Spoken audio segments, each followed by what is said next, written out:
বিশ্ব রাজনীতিতে 2026 সাল একটি ঐতিহাসিক বাঁক হিসেবে চিহ্নিত হয়ে থাকবে। দ্বিতীয় বিশ্বযুদ্ধের পর থেকে যে আমেরিকা গোটা বিশ্বকে নিজেদের আঙুলের ইশারায় পরিচালনা করে এসেছে, আজ তাদের যেন নিঃশ্বাস বন্ধ হয়ে আসার উপক্রম হয়েছে। আটলান্টিক থেকে প্রশান্ত মহাসাগর, মধ্যপ্রাচ্যের উত্তপ্ত মরুভূমি থেকে শুরু করে আর্কটিকের বরফ ঢাকা প্রান্ত, সবখানেই আমেরিকার প্রভাব চরম চ্যালেঞ্জের মুখে। আমেরিকা একসময় পুরো বিশ্ব শাসন করত, কিন্তু এখন ঋণে জর্জরিত যুক্তরাষ্ট্র বিভিন্ন জায়গায় আটকে পড়েছে। পুরনো মিত্ররা মুখ ফিরিয়ে নিচ্ছে এবং চীন রাশিয়া মিলে তাদের চারিদিক থেকে ঘিরে ধরছে। যেখানে আমেরিকা তার বৈশ্বিক আধিপত্য হারাচ্ছে, ঠিক সেখানে চীন, রাশিয়া, ইরান, তুরস্ক ও মধ্যপ্রাচ্যের দেশগুলো মিলে এক নতুন বহুমেরু বিশ্বের সূচনা করছে। আর এর শুরুটা হয়েছিল 2026 সালের একেবারে শুরুতে, বরফে ঢাকা গ্রিনল্যান্ড থেকে। বিশ্ব বাণিজ্যের উপর নিয়ন্ত্রণ বজায় রাখতে এবং চীনের ক্রমবর্ধমান প্রভাব ঠেকাতে আমেরিকার নতুন কৌশলগত জলপথের প্রয়োজন ছিল। এই হতাশা থেকে 2026 সালের জানুয়ারিতে ট্রাম্প প্রশাসন ডেনমার্কের স্বায়ত্তশাসিত অঞ্চল গ্রিনল্যান্ড দখল বা কিনে নেওয়ার আগ্রাসী পরিকল্পনা নেয়। আর্কটিকের বরফ গলায় সৃষ্ট নতুন সমুদ্রপথ এবং বিপুল বিরল খনিজ সম্পদের লোভে আমেরিকা এই পদক্ষেপ নিয়েছিল। কিন্তু ডেনমার্কের প্রধানমন্ত্রী স্পষ্টভাবে জানিয়ে দেন যে গ্রিনল্যান্ড বিক্রির জন্য নয়। এতে ক্ষিপ্ত হয়ে আমেরিকা ইউরোপীয় মিত্রদের ওপর শুল্ক আরোপের হুমকিও দেয়। তবে ন্যাটোর ঐক্যবদ্ধ প্রতিরোধের মুখে আমেরিকা পিছু হটতে বাধ্য হয়। এই ঘটনা ন্যাটোর ভেতরে আমেরিকার নেতৃত্বকে চরম আস্থার সংকটে ফেলে দেয় এবং জোর খাটিয়ে মিত্রদের কাছ থেকে কিছু আদায় করার দিন যে শেষ তা স্পষ্ট হয়ে যায়।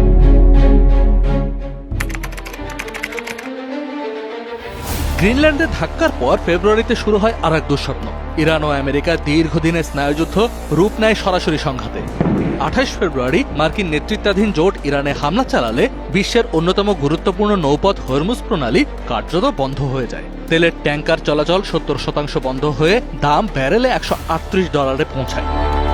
কাতারের রাস লাফানে মিসাইল হামলায় এলএনজি সরবরাহ হুমকির মুখে পড়ে। বিকল্প হিসেবে লোহিত সাগরের প্রবেশমুখ বাব আল মানদেব গুরুত্বপূর্ণ হয়ে উঠলেও সেখানে হুথি বিদ্রোহীরা শক্ত অবস্থান নেয়। বিশ্বের 12% বাণিজ্যের এই পথে হুথিদের ক্রমাগত হামলায় জাহাজ চলাচল ঝুঁকিতে পড়ে।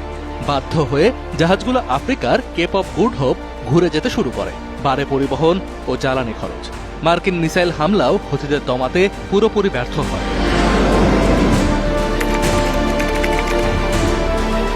চারদিকে যখন সামরিক ও রাজনৈতিক সংকট, তখন আমেরিকার ভেতরের অর্থনীতিও বেশ নড়বড়ে। 2026 সালের 18 আগস্ট আমেরিকার জাতীয় ঋণ প্রথমবারের মতো $40 ট্রিলিয়ন ছাড়ায়। এক দশকেরও কম সময়ে ঋণ দ্বিগুণের বেশি হয়েছে। ঋণের সুদ দিতে গিয়েই আমেরিকার নিঃশ্বাস বন্ধ হয়ে যাওয়ার জোগাড়, যা এই প্রথম তাদের পৃথিবীর সর্বোচ্চ বিশাল সামরিক বাজেটকেও ছাড়িয়ে গিয়েছে।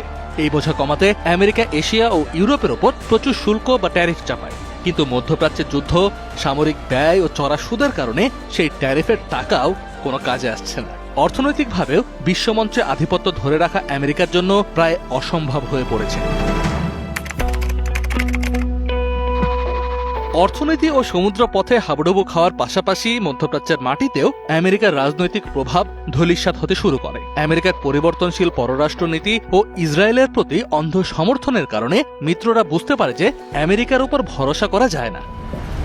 এর চূড়ান্ত রূপ দেখা যায় 7 আগস্ট পবিত্র মক্কা শহরে।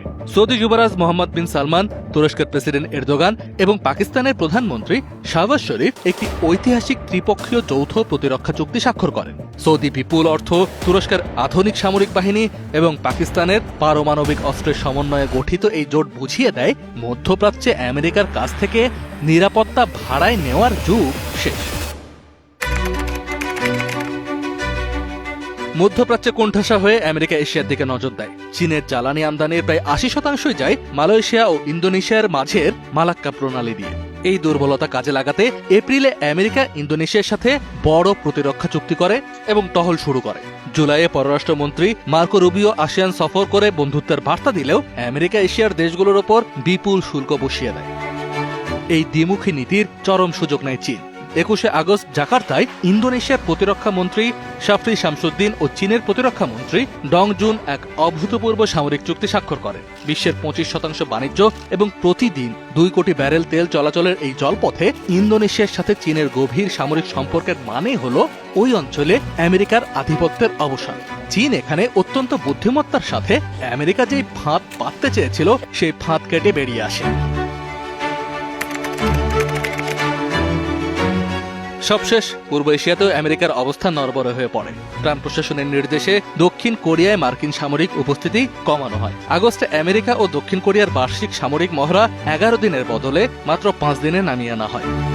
আমেরিকার এই পিছু হটার সুযোগে রাশিয়ার সমর্থনে উত্তর কোরিয়া আরও আগ্রাসী হয়ে ওঠে।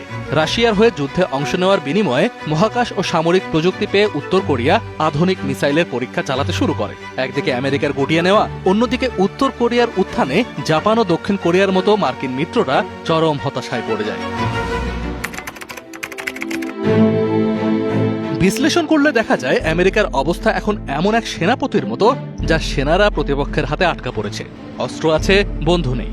গ্রিনল্যান্ডে ন্যাটোর বাধা, মধ্যপ্রাচ্যে জলপথ হুমকিতে পড়া, দেশীয় অর্থনীতিতে $40 ট্রিলিয়ন ঋণের চাপ, মক্কায় নতুন জোট, মালাক্কায় চীনের কিস্তিমাত এবং কোরিয়ায় মিত্রদের হতাশা। সব মিলিয়ে আমেরিকার সত্যিই নিঃশ্বাস বন্ধ হয়ে আসার উপক্রম হয়েছে।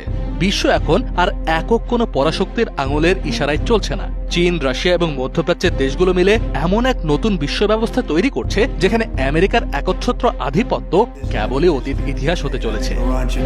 কাজী নিশাদ, ডিবিসি নিউজ ডেস্ক।